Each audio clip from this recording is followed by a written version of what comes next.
Bem-vindos a mais um quadro Viva a Maravilha de Ser Mulher! Viva!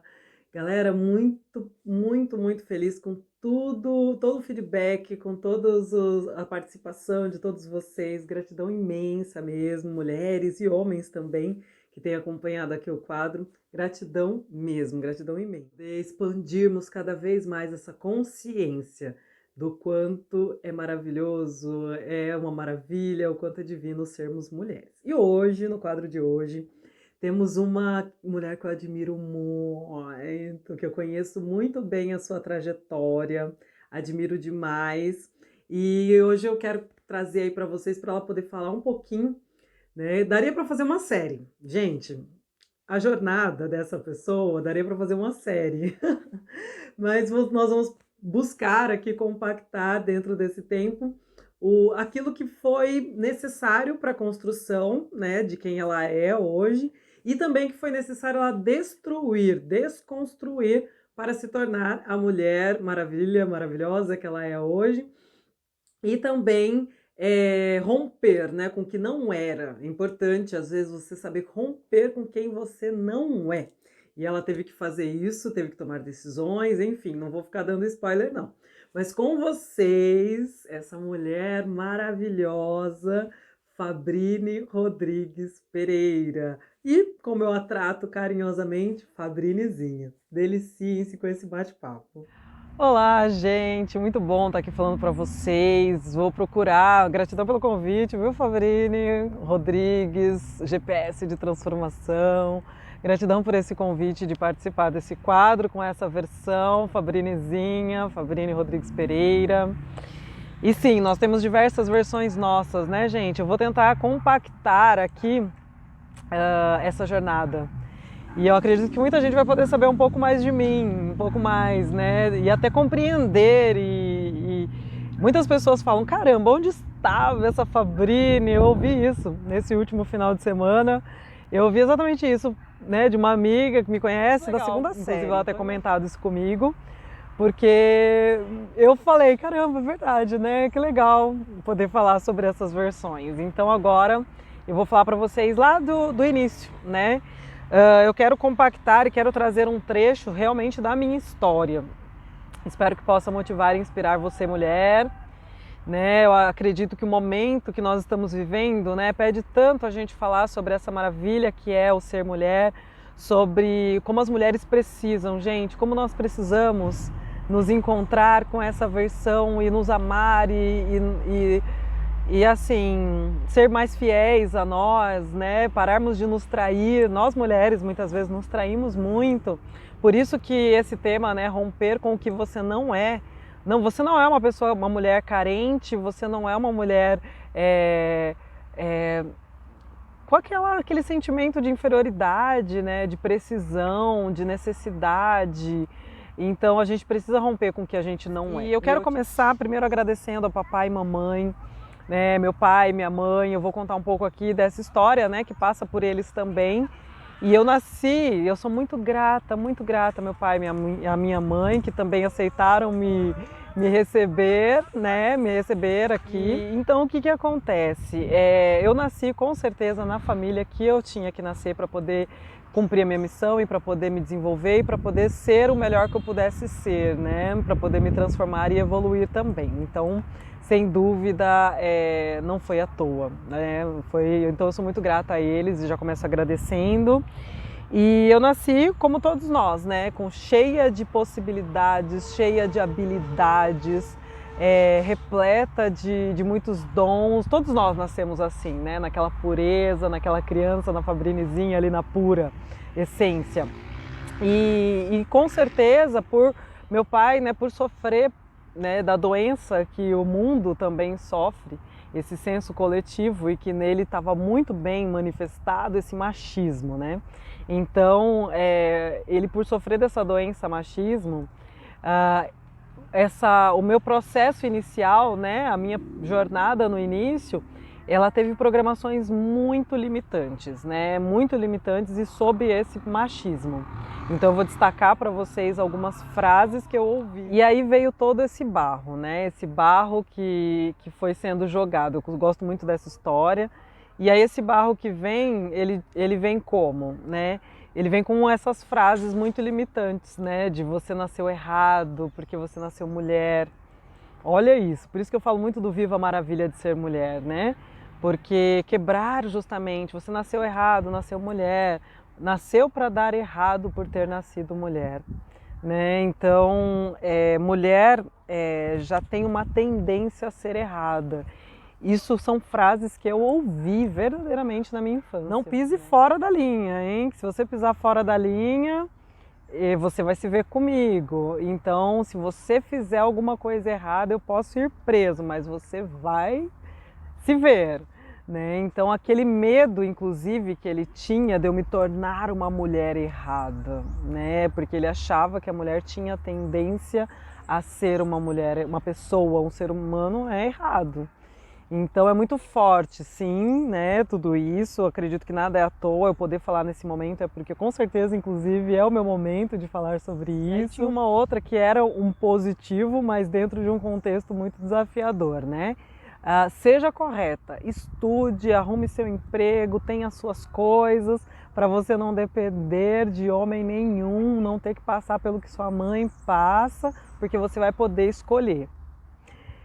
Eu acho que essa foi uma das poucas frases que realmente eu falei, tem razão, né? Mas assim, mas que tinha um contexto muito limitante, né? Ao mesmo tempo, porque ele tinha consciência, né? Ela tem que submeter a isso por não ter outra alternativa. Então eu tinha uma consciência ali de que isso que eu estou fazendo não é o ideal, né? Ao mesmo tempo tinha, né, uma opressão. Sim, minha mãe. Então, né, por conta desse machismo, com certeza, né, o meu modelo, inclusive, né, de relacionamento ali, ele, minha mãe, é um modelo que ficou muito comprometido, né, porque ela, deixa eu ver se tem a marca do chinelo aqui na calçada, né, então foram anos realmente de um modelo de relacionamento bastante abusivo, né? Então, por isso que nada do nosso caminho é à toa, então estamos aqui, mas foram programações. Isso daí, essas primeiras frases aí, por volta dos 8 anos de idade, e dos 8 até, né, a minha adolescência, foram do que eu me lembro, né? Foram as primeiras frases aí que eu me lembro. E é forte, grava, é impactante muito, com certeza, né? É viver realmente sob pressão. E tanto que depois quando eu fui descobrir a programação neurolinguística, né, só fazendo um parênteses, eu percebi que eu tinha muitos medos, né? Muitos medos. Foi isso que me fez, inclusive, vou só fazer esse parênteses aqui. Foi isso que me fez procurar, porque eu falei, caramba, por que eu tenho tantos medos, né? E o medo ele vem a partir do cuidado, do se você pisar ali fora. Então você vive não sabendo, ainda mais para uma criança, né? Você não sabe o que é esse errado. Realmente você fica, o que será que é esse errado que ele está me falando? Então, como eu não sei o que é esse errado que ele está falando, eu evito de pisar em todos os lugares, né? Então isso que me fez buscar entender por que eu tinha tantos medos. E aí reprogramar a minha mente, né? Mas aproximadamente eu vou pincelar 16 anos de idade. Ali, aproximadamente, né, por volta dos meus 16 anos, eu cheguei realmente no meu extremo. Sabe quando você chega naquele extremo de falar assim, basta, eu não quero mais, né? E aí eu realmente coloquei um ponto, foi o primeiro divisor de águas, né? Que eu falei, se realmente eu tenho que estar aqui, vai ficar claro agora. Porque se eu tiver que estar, eu vou passar e eu vou vencer esse momento. E aí eu prometo que eu vou viver a vida da melhor forma possível, porque realmente eu vou lutar e eu vou entender que eu tenho uma missão. Se eu não ficar aqui, né? Se eu não morrer aqui, é porque tem um propósito, é porque tem uma missão. E eu falei isso com Deus. Eu falei, Deus, se eu passar daqui é porque tem alguma coisa aí para eu fazer. E realmente, eu saí ilesa, 100%, tipo zero, não tive impacto nenhum, né? E era para ter tido, porque foi uma situação bem extrema. E aí eu falei, então tem um propósito, tem uma missão. E ali começou uma nova jornada, ainda que com todos os desafios e limitações, né? Mas ali eu já tinha uma consciência, né? Já tinha essa consciência de, opa, a vida pode ser mais. E aí depois, né, aos 18, 17 para os 18 anos, eu cheguei em mais um extremo e foi mais um divisor, né? Mas daí já não mais de risco, né? De vida, ou de morte, mas sim de falar assim, de novo, né? Aquela fuga. Literalmente eu fugi, né, da situação, mas tudo isso é aquela voz, aquele ímpeto que tinha dentro de mudança, né, de eu não aceito, cara, não é possível que é isso pra mim, né, tem que ter outro jeito. E aí eu literalmente fugi para casa de uma amiga com quase 18 anos, mas não tinha recursos, né, financeiros e tal, e fui para um outro estado, Minas Gerais, que eu falei, a hora que ele estourar aqui, eu não sei do que ele pode ser capaz, então eu tenho que ir para um lugar que dê tempo dele pensar até chegar lá. Relacionamento que muitas mulheres vivem casadas assim, né? Eu falo que foi o meu primeiro divórcio, né? Quando daqui a pouco eu vou falar sobre isso, mas assim, quando eu fugi, inclusive diversas mulheres passam por isso. E tem aquela promessa, eu vou mudar, eu vou melhorar, eu voltei. Até porque eu não tinha como manter, eu ia ficar às custas das pessoas, enfim. Voltei, mas voltei com aquela determinação. Eu preciso me preparar para isso. Isso ficou muito claro, por isso que foi mais um divisor de águas. Eu preciso me preparar para esse passo. Então, leve o tempo que tiver que levar agora. Eu vou dar o passo da minha independência, do sair. Ao mesmo tempo, ele vai ter que ser um passo preparado, né? Para eu poder ter condições de me manter. E realmente foram 5 anos, né? Não que eu saí absolutamente preparada, mas daí com 23 anos eu tomei novamente a partir de situações, né? Porque tudo isso, gente, tem N situações no meio dessa história, né? Mas também chegou ali num outro momento decisivo que eu falei, não, eu tenho que dar um basta nisso, né? A minha vida profissional, minha vida, tudo fica comprometido, né? Porque você não se sente... Eu lembro que eu pedi para ser mandada embora de um emprego, do meu primeiro emprego justamente, que eu era líder de equipe. Eu pedi para ser mandada embora porque eu falava, gente, eu sou líder de uma equipe, mas às vezes tinha evento da empresa que eu não podia ir. E eu falava uma desculpa ali qualquer, mas eu não era líder de mim mesma, né? Eu falava, como que eu estou liderando essas pessoas se eu não sou líder da minha própria vida? Olha que forte isso. E aí ali aos 23 eu falei, eu já estava, né, num outro emprego que eu ganhava muito menos, mas que eu achava que era mais digno. Olha só como daí a gente não se sente merecedora, não se sente digna, se sente uma fraude muitas vezes, né? No momento que eu decidi sair, né, da minha casa, eu morri. Como assim, né, Fabrini? Sim, eu morri. Era esse o termo que meu pai usava. Você não ficou sabendo? A Fabrini morreu. Ela morreu. Sofreu um acidente, morreu. Né? Quem encontrasse com ele que perguntasse de mim. Então, para ele, realmente, ele falou, eu preferia estar te colocando num caixão do que estar te vendo saindo de casa. Porque o modelo mental era qual?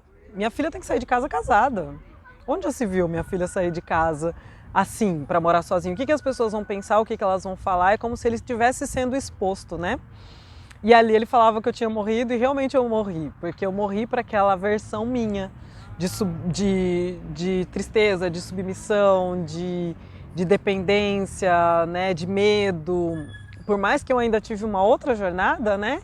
Agora vocês vão saber a minha idade, mas tudo bem, não tem problema nenhum. Pela primeira vez com o que eu não era, porque eu falei, isso não sou eu. Eu não sou uma pessoa passiva, eu não sou uma pessoa submissa, eu não sou... E não é no sentido... a gente pode ser serena, a gente pode viver em harmonia, mas ali eu rompi com o que eu não era. Eu não era aquela mulher, né?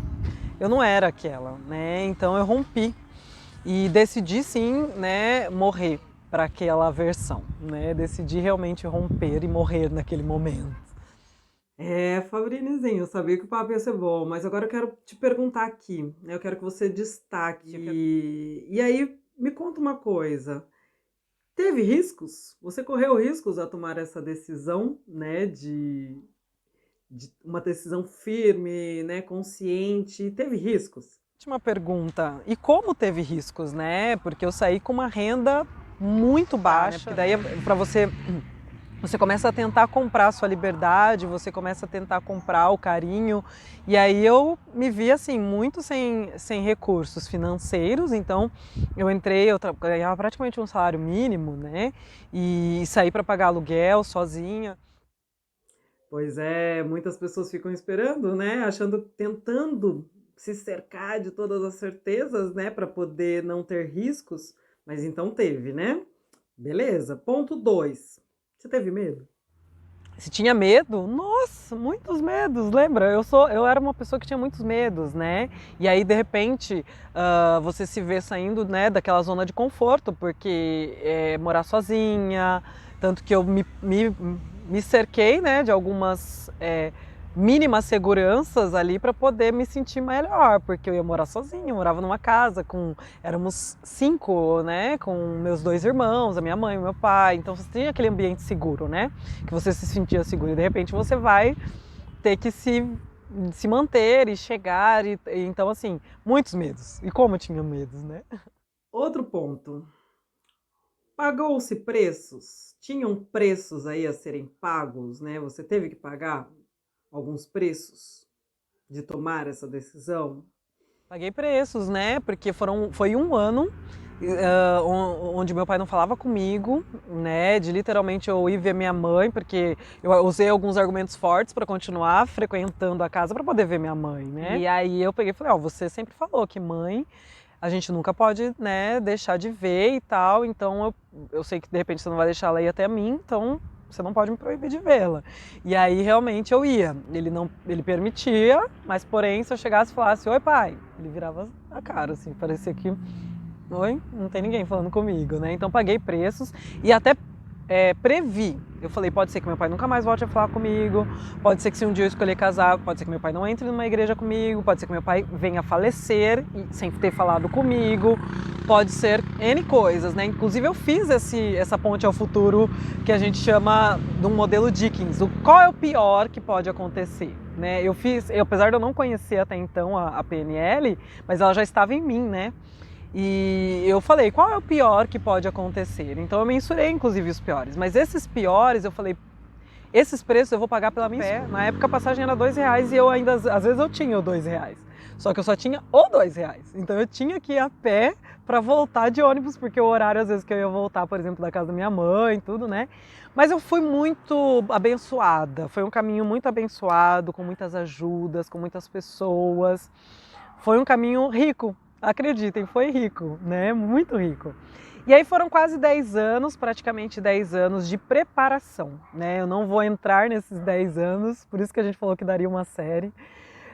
Mas dos meus 23 até os meus 31, né, 30, porque em 2013, né, aproximadamente, eu comecei a me questionar mais fortemente, né, já tinha aí toda uma trajetória, um caminho que foi me preparando, que foi me quebrando paradigmas, que foi eu fui descobrindo esse poder em mim, eu fui conhecendo pessoas, vertentes, metodologias, mas em 2013 eu tive um ponto crucial, né, que eu sempre falo que é o ponto que grita uma transformação, que grita uma mudança de olhar e de tudo, né? Que foi, eu tive um relacionamento, que eu cheguei a ficar noiva, eu ia me casar e ele rompeu.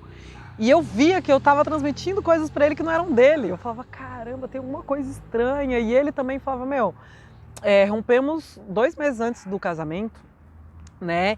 E ele falava, eu não sei, eu não tô seguro de que você quer mesmo isso. Mas olha o padrão mental, né? Lembra o padrão mental de casamento, de submissão, de homem, de tal.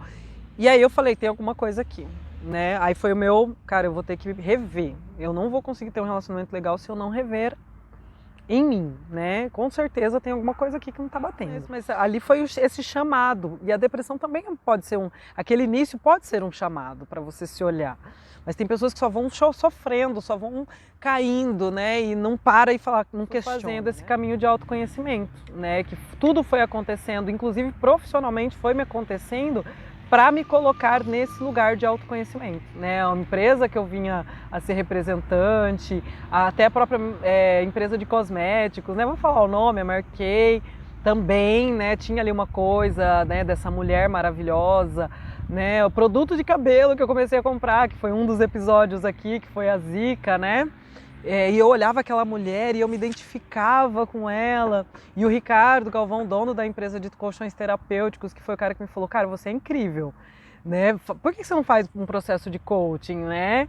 Então, toda essa preparação. E aí, em 2015, realmente chegou essa Fabrini aí, ó, que tá me entrevistando agora. As pazes. E aí eu rompi com o que eu não era. E aí, gente, o meu convite é justamente isso, né?